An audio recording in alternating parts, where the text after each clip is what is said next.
Hey guys what's up. कैसे हैं आप लोग? आई होप आप सभी लोग बहुत अच्छा कर रहे हैं अपनी लाइफ में। देखो यार, लास्ट वीडियो में मैंने तुम्हें कंडेंसेशन पॉलीमर का एक पर्टिकुलर टॉपिक था, पॉलीएमाइड्स, उसको कवर किया था। और आज का जो वीडियो होगा उसमें हम कवर करेंगे पॉलीएस्टर्स। तो पॉलीएस्टर्स को कवर कर लेंगे ना, तो तुम्हारा क्या कवर हो जाएगा एक्चुअली में? कंडेंसेशन पॉलीमर का जो दूसरा पार्ट है। इसके बाद इसमें एक पार्ट और होता है जिसमें हम यूरिया फॉर्मेल्डिहाइड रेजिन्स, और हम देखते हैं melamine formaldehyde resins, urea formaldehyde resins. तो जो तीसरा वीडियो आएगा कंडेंसेशन पॉलीमर का, वो उससे रिलेटेड होगा। अच्छा, तो ये वीडियो किसके किसके लिए इंपॉर्टेंट है? जेई मेंस के लिए भी इंपॉर्टेंट है, नीट के लिए भी इंपॉर्टेंट है, और ट्वेल्थ बोर्ड के लिए भी इंपॉर्टेंट है। ठीक है, ये बात सबको समझ में आ गई है।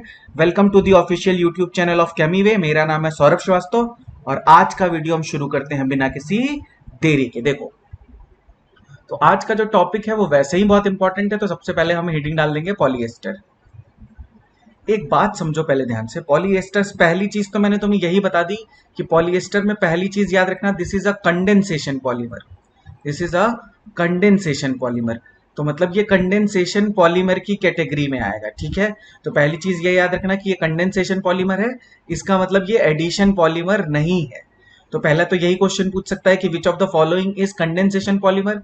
तो एक चीज तो पहली तो चीज ये याद रखनी है कि polyester is not a addition polymer, polyester is condensation polymer. इसका मतलब इसमें दो डिफरेंट मॉलिक्यूल्स आएंगे, कंबाइन होंगे, और एक स्मॉल मॉलिक्यूल क्या हो जाएगा? रिमूव हो जाएगा। दूसरी चीज, नाम में ही है एस्टर्स, तो एक चीज तो कंफर्म है कि इसमें एस्टर ग्रुप प्रेजेंट होगा। तो पॉलीएस्टर्स में ये ग्रुप तुम्हें दिखेगा, एस्टर ग्रुप तुम्हें दिखेगा। ठीक है, this is ester functional group. तो पॉलीएस्टर में तुम्हें एस्टर फंक्शनल ग्रुप दिखेगा ही दिखेगा। ठीक है, बहुत बेसिक बेसिक चीजें बता रहा हूं, पहले ध्यान से सुन लो, फिर आते हैं इसकी कंप्लीट डिस्कशन पे। ठीक है, तो पॉलीएस्टर्स में एस्टर फंक्शनल ग्रुप तुम्हें दिखेगा। अब मेरा पहला क्वेश्चन है कि एस्टर का फॉर्मेशन कैसे होता है। तो पहले हम एस्टर का ही फॉर्मेशन देख लेते हैं कि एस्टर का फॉर्मेशन कैसे होता है, तो फिर हम समझ पाएंगे कि पॉलीएस्टर में जो मोनोमर्स होंगे वो क्या होंगे। तो देखो, तुम्हें पता होगा कि एस्टर का जो फॉर्मेशन होता है वो होता है कार्बोक्सिलिक एसिड की रिएक्शन, कार्बोक्सिलिक एसिड की reaction with alcohol, with alcohol in acidic medium. तो तुम्हें पता होगा कि इसमें से वाटर क्या हो जाता है? रिमूव हो जाता है, और ये क्या बन जाता है? एस्टर बन जाता है। अच्छा, एक चीज और बता दूं, अगर ये O18 होगा, मतलब ये ऑक्सीजन का 18 आइसोटोप होगा, तो जो एस्टर में ऑक्सीजन प्रेजेंट होगा वो एक्चुअली में एल्कोहल से आता है। ये बात तुम्हें पता होनी चाहिए। तो इसको मैं R डैश कर देता हूं। तो ये जो ऑक्सीजन है ये एल्कोहल वाला ऑक्सीजन है, ना कि कार्बोक्सिलिक एसिड वाला। तो इस तरह से होता है एस्टर का फॉर्मेशन। तो एस्टर के फॉर्मेशन में मुझे किस चीज की जरूरत होगी? कार्बोक्सिलिक एसिड की जरूरत होगी, और किसकी जरूरत होगी? एल्कोहल की जरूरत होगी। तो अगर ये पॉइंट मेरा क्लियर है, तो पॉली एस्टर्स एक तरह से क्या है? कंडेंसेशन पॉलीमर है। और कंडेंसेशन पॉलीमर में हमेशा क्या होता है? बाई फंक्शनल मोनोमर्स होते हैं। क्या होते हैं? बाई फंक्शनल मोनोमर्स होते हैं। तो एक बात बताओ, अगर मुझे एस्टर बनाना है तो पॉली एस्टर के लिए मोनोमर्स क्या होंगे? पॉली एस्टर के लिए मोनोमर्स होंगे, पॉली एस्टर के लिए मोनोमर्स होंगे, ऑब्वियस सी बात है, die carboxylic acid, di carboxylic acid. अभी मैं बता देता हूं what is di carboxylic acid. और क्या होंगे? प्लस डाईऑल्स होंगे। ये क्या होंगे? ये होंगे तुम्हारे मोनोमर्स फॉर पॉलीएस्टर। ठीक है, डाई कार्बोक्सिलिक एसिड का एग्जांपल देखो, मैं यहीं पे एग्जांपल लिख देता हूं। ठीक है, जैसे मान लो कि अगर मैं बोलूं, चलो मैं नेक्स्ट पेज पे लिख देता हूं। डाई कार्बोक्सिलिक एसिड का मतलब क्या है? जैसे मान लो ये कोई बेंजीन रिंग है, इस पे फर्स्ट पोजीशन पे और फोर्थ पोजीशन पे क्या लगा दो? COOH ग्रुप लगा दो, तो ये डाई कार्बोक्सिलिक एसिड हो गया, और इसका नाम होता है टेरिप्थेलिक एसिड। इसका नाम क्या होता है? Terephthalic acid. इसी तरह एक और देखो, ये देखो, इसमें फर्स्ट और सेकंड पोजीशन पे COOH ग्रुप लगा दो, तो इसको हम क्या बोलेंगे? This is di carboxylic acid, तो इसको हम बोलते हैं थैलिक एसिड, थैलिक एसिड। तो थैलिक एसिड और टेरिप्थेलिक एसिड ये एग्जाम्पल्स हैं किसके? डाई कार्बोक्सिलिक एसिड के। किसके एग्जाम्पल हैं? डाई कार्बोक्सिलिक एसिड के। क्यों? क्योंकि इसमें क्या प्रेजेंट है, इसमें दो COOH ग्रुप प्रेजेंट है, और इसमें भी क्या प्रेजेंट है, इसमें भी दो COOH ग्रुप प्रेजेंट है। तो ये तो बहुत अच्छा हो गया। तो डाई कार्बोक्सिलिक एसिड में दो COOH ग्रुप प्रेजेंट होंगे।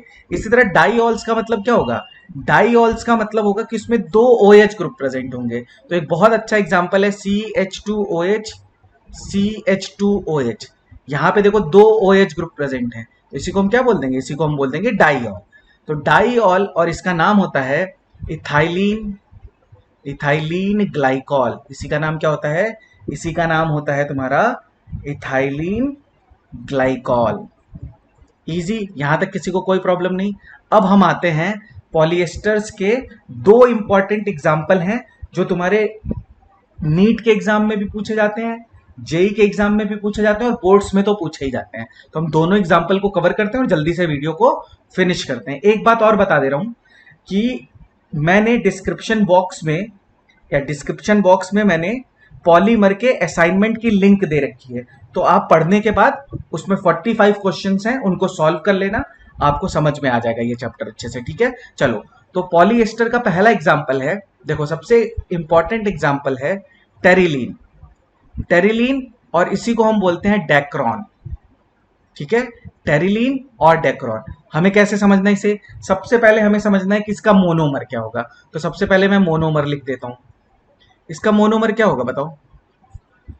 देखो अभी मैंने तुम्हें बताया था कि इसमें डाई कार्बोक्सिलिक एसिड यूज करना है, तो इसमें हम यूज करते हैं टेरिप्थेलिक एसिड। इसमें हम क्या यूज करते हैं, टेरिलीन में यूज होता है टेरिप्थेलिक एसिड।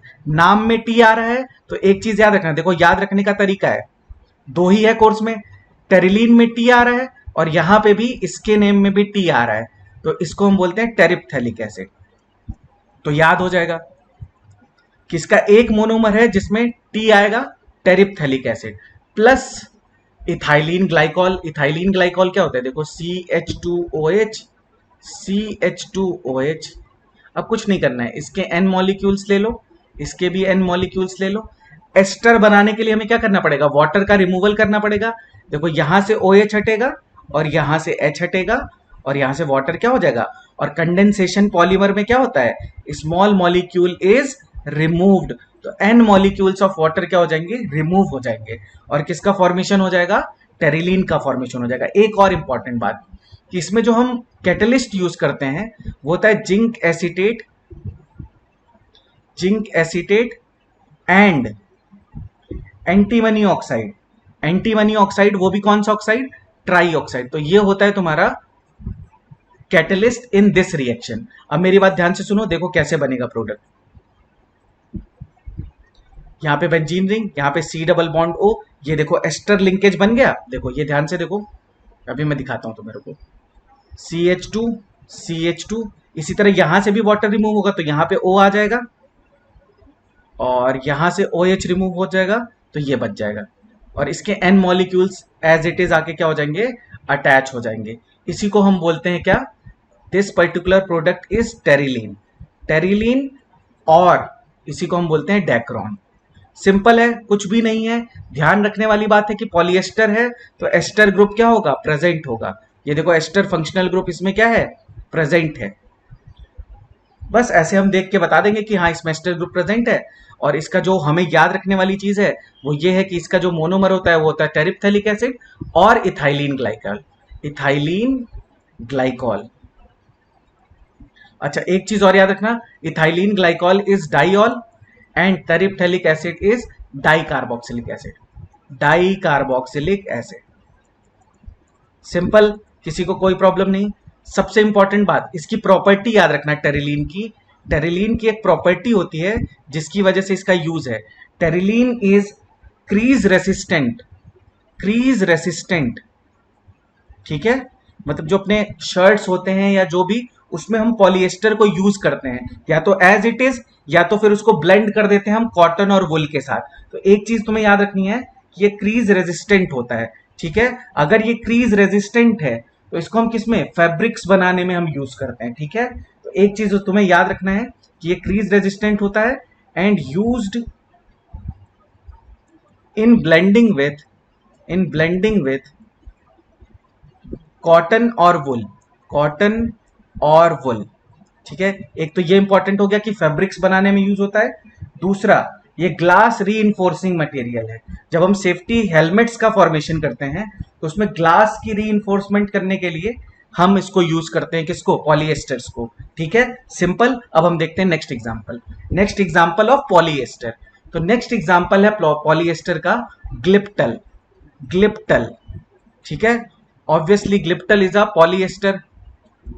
पॉलीएस्टर है, पॉलीएस्टर है तो इसके जो मोनोमर्स होंगे वो डाई कार्बोक्सिलिक एसिड होंगे और डाईऑल्स होंगे। तो देखो इसीलिए बोला था कि ये याद रखने की जरूरत नहीं है। पीछे में क्या आया था? पीछे टेरिलीन आया था तो वहां पे टेरिप्थेलिक एसिड आया था, और इथाइलिन ग्लाइकॉल दोनों में कॉमन है। तो जब कोई चीज दोनों में कॉमन है तो वो तो याद रखने की जरूरत है नहीं। तो यहाँ पे एक तो क्या हो जाएगा? इथाइलिन ग्लाइकॉल, एक मोनोमर हो गया तुम्हारा इथाइलिन ग्लाइकॉल, और दूसरा मोनोमर हो जाएगा थैलिक एसिड। थैलिक एसिड क्या होता है? 1,2 die carboxylic acid, benzene die carboxylic acid, sorry. तो ये देखो, ये है तुम्हारा, ये फर्स्ट पोजीशन हो गई, ये सेकंड पोजीशन हो गई। 1,2 इसी को हम बोलते हैं थैलिक एसिड, इसको हम बोलते हैं थैलिक एसिड। अब इसके एन मॉलिक्यूल्स ले लो और इसके भी एन मॉलिक्यूल्स ले लो, तुम्हें पता है कि क्या होगा? वाटर यहां से क्या हो जाएगा? रिमूव हो जाएगा, और वाटर रिमूव होगा तो जो हमारा पॉलीमर बनेगा उसको हम बोलते हैं ग्लिप्टल। तो ये बहुत छोटा सा पार्ट था, इसको जल्दी से कवर भी करा दिया है। अब देखो इसको मैं ऐसे लिख लेता हूँ, ठीक है, वो फर्स्ट सेकेंड पोजिशन ही है। यहाँ से क्या होगा? सी डबल बॉन्ड ओ होगा, वाटर रिमूव होने के लिए यहाँ से ओ एच हटेगा। इसी तरह यहाँ पे क्या होगा? सी डबल बॉन्ड ओ, और यहाँ से ये पूरा ग्रुप अटैच हो जाएगा, ओ CH2 CH2 और ये O। ऑब्वियस सी बात है, उधर से वाटर निकलेगा तो वहां से H निकलेगा, और यहां से वाटर निकलेगा तो OH निकलेगा। इसके N मॉलिक्यूल्स होंगे इस पर्टिकुलर कंपाउंड को, और ये बेंजीन रिंग है, इसको हम बोलते हैं ग्लिप्टल, इसको हम बोलते हैं ग्लिप्टल। अच्छा, इसका यूज क्या है? बहुत सिंपल सा यूज है। इसका यूज है, glyptal is used in manufacturing of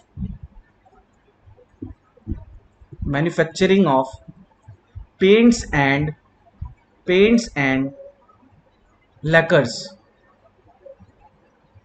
ठीक है, पेंट्स और लैकर्स के मैन्युफैक्चरिंग में हम किसको यूज करते हैं? ग्लिप्टल को यूज करते हैं। तो अपने कोर्स में यही दोनों क्या है? पॉलीएस्टर्स हैं। तो मैंने दोनों डिस्कस कर लिया है। आई होप ये वीडियो आप लोगों को पसंद आएगा। मैं आज का वीडियो यहीं पे फिनिश करता हूं। Thank you so much for all the love and appreciation. Signing off, bye bye, thank you so much.